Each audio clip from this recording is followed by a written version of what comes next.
clearly Sheikhul Islam Ibn Taymiyyah nítorọ̀ bá ti fẹ́ rí bákan lórí ìmọ̀ tó wò rí ojútùú rẹ̀ wọ́n gbé náà fúlàdì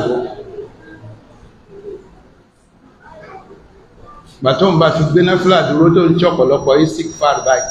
ọlọ́run ọba kan ṣí gàgà rẹ̀ fóun tó ní tí máa sábà sọ ya man allama Adama al-asma allimuni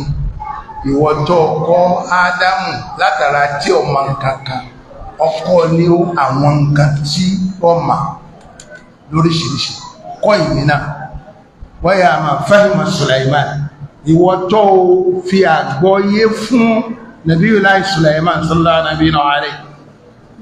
bàbá rẹ̀ ń bẹ ńlẹ̀ pẹ̀lú ọjọ́ orí pẹ̀lú gbogbo ànábì ló náà nǹkan kan ṣùgbọ́n tí òun tọ́jọ́ mọ́ ló jẹ́ kó mú